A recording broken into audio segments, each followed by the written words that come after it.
Hey all, thank you very much for joining. This is my April 2021 manga haul. Uh, the majority of stuff this month that I got, I got probably the previous month. It's a bit of a mixture of both, but I'm just showing it this month anyway.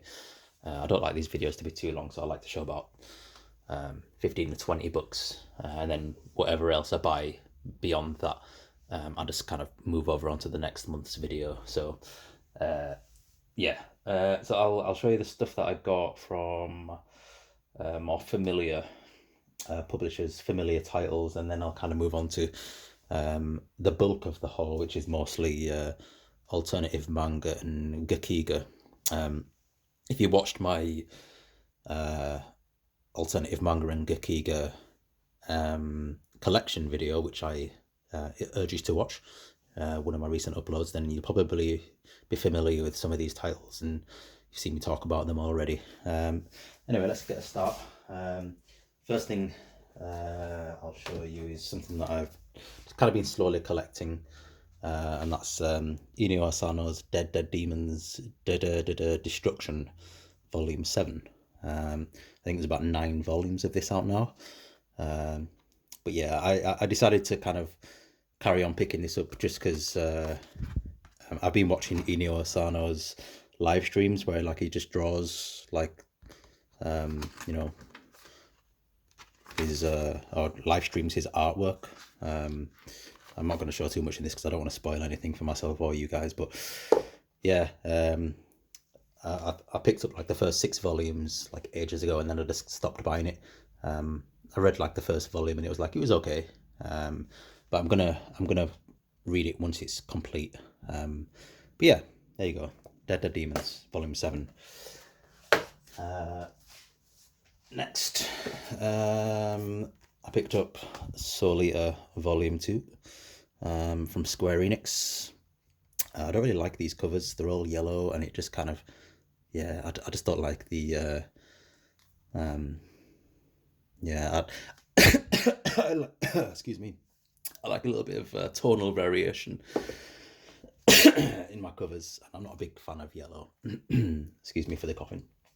But yeah, it's Volume 2. They are beautiful hardcovers. I've never actually read Solitaire before, so I'm looking forward to reading it. I'm going to pick these up every second volume, because these are Kanzenban volumes, which means they're 1.5 volumes, and each one that I pick up, I don't like having a 0.5 of a volume on my collection, so I've got a list, like an Excel spreadsheet list that I kind of keep tabs with. Anytime I buy something new, and I like whole numbers on there. I don't like 1.5 volumes on there, so I'll be picking these up like every second volume. So once Volume 4 comes out, that's when I'll pick up Volume 3 and 4. So hopefully that actually made any sense. I'll show you this big one next. This is a continuation. Blade of the Immortal Volume 2, the deluxe edition. I think this starts the On Silent Wings story arc. There's obviously nothing on the back there. Yeah, gorgeous artwork, really cool. Obviously these are coming out pretty slowly. I've read Blade of the Immortal before. I used to own all of the singles, so I know what I'm getting myself into. These will be released, I believe, in 10 volumes, because obviously these are 3-in-1s and there's 30 volumes in total. But for some reason, the singles were released in 31 volumes, so I don't know what happened there. Anyway, next thing I picked up, I was really happy to get this finally, as it's out of print. And I accidentally picked up a French copy, if you watched my my last month's video, and this is Emerald, Hiroaki Samura. Emerald and Other Stories, so same guy's Blade of the Immortal. I picked this up on Facebook Marketplace for retail price. Somebody was selling off their manga collection, and I saw this in there and I was like, oh my god, I need to jump on this. So yeah, I'm really happy to own this. Other than Wave Listen to Me, I have all of Hiroaki Samura's manga published in English now, so that's pretty cool. Or at least, almost there. you know, I've started Blade of More, but I didn't used to own that. So I've got Ohikoshi, which I've had for a number of years, which is pretty cool. And I hear good things about Wave Listen to Me. Okay, so next is the only thing, or the second thing rather, by Viz. I picked up in April, or it might be March, and that's Ping Pong by Taya Matsumoto.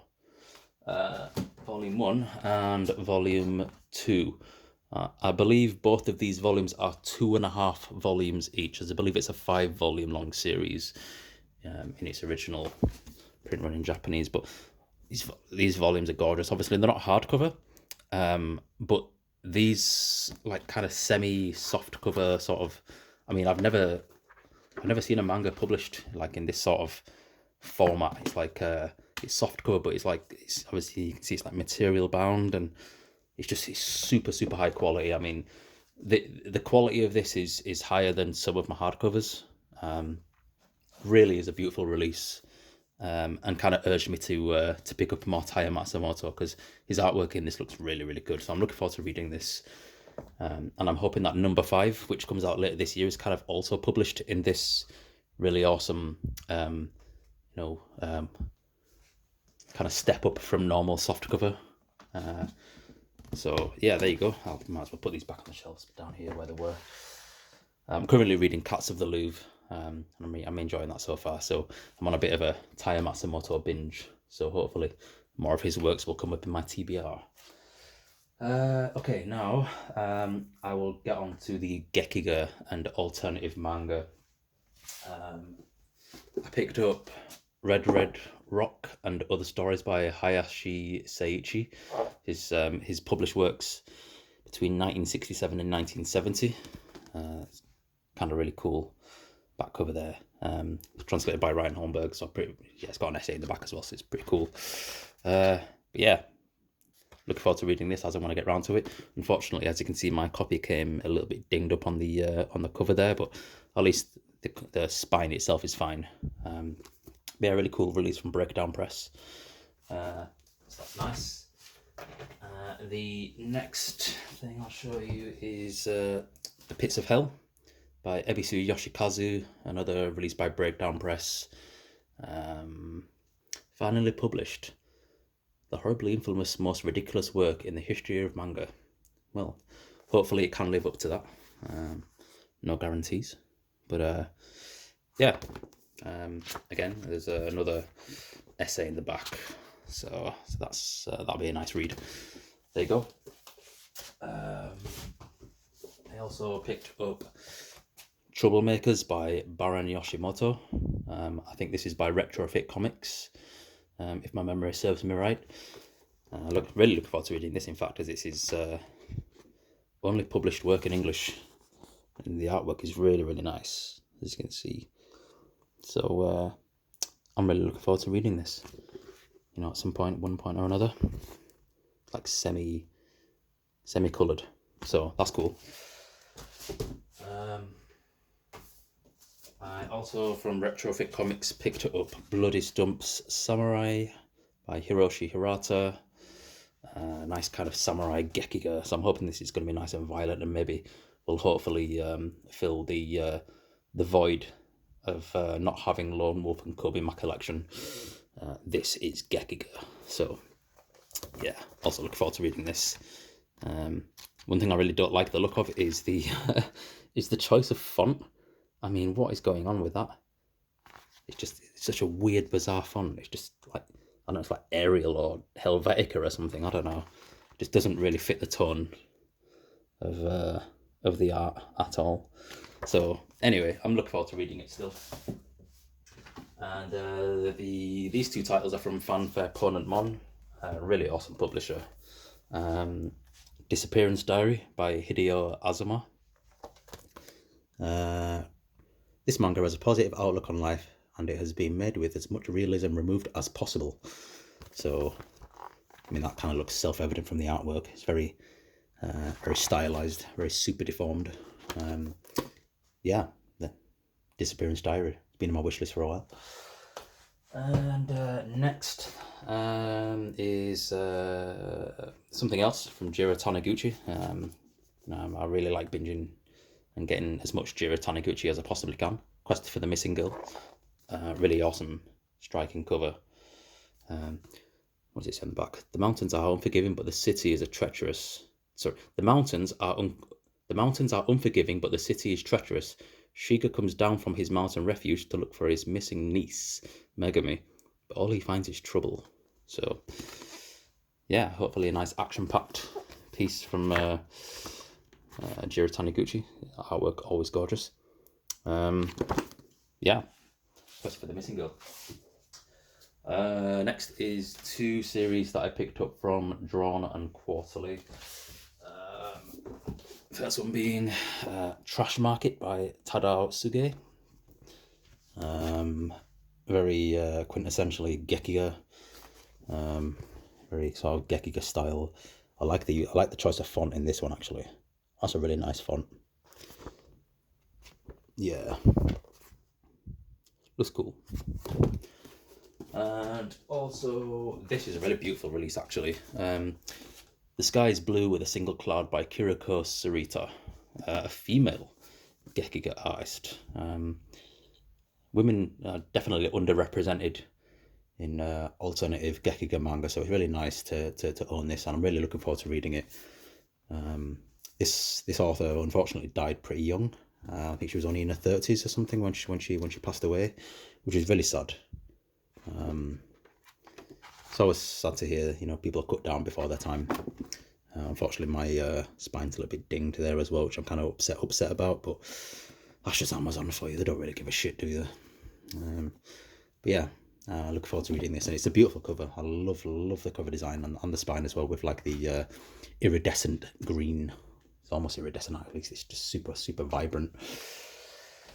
Okay, and finally, I picked up an entire series. This has been something that's been on my wish list for, the longest time, a couple of years, in fact. Really good release from Drawn and Quarterly. And that is Showa, A History of Japan by Shigeru Mizuki, the god of yokai manga. But this is a historical piece, as the name suggests, covering the entire Showa period between 1926 all the way up to 1989, which is the last volume. But this covers from 1926 to 1939, just before the start of the Second World War. So there's volume 1. Volume 2, which is 1939 to 1944, which will cover the entire span of the Second World War, which Mizuki was a part of. He was a soldier in the Japanese Imperial Army. Then we've got 1944 to 1953, which I suppose will cover the economic growth post Japan, or maybe I don't know what happens in that period, but I'm sure I will learn. I'm sure this will be a really educational experience. And finally, final volume, 1953 to 1989, which is a lot thicker than the rest of the volumes, but these are absolutely gorgeous releases. I love the covers. Few, if any, artists could frame history with the same passion and intimate complexity as Mizuki, who has stripped his nation's history bare. Yeah, Shigeru Mizuki was famous for being very anti-war. Didn't like the revisionist policy of Japanese politics. He very much was vocal about his disdain for his superiors in the army. If you've read Onward Towards Our Noble Deaths, then that's very, very evident. But there you go. That's been my haul for April 2021. My plan with these hauls is not to do really massive bumper hauls. I just kind of buy, and then once I've reached about 15 or 20 volumes, I just kind of set up a bit of a list. And if I go over the purchase of 20 volumes in 1 month, I just kind of move them over onto the next month. So like I said, a lot of these were probably bought in March. I didn't really keep track of when they were bought, but I hope you enjoyed. And if you've picked up any of these or read any of these, I'd really love to hear, as I don't really see many people picking up these sort of titles. I suppose this haul is very much very different to what's normally, you know, out there. People just kind of picking up the sort of standard series, which is fine, absolutely fine. But if you've watched this and you've seen something that you might be interested in, by all means, give it a read. You know, have a look into it. A lot of the titles in this video are from publishers that are a lot smaller than Viz and Yen Press and even Seven Seas.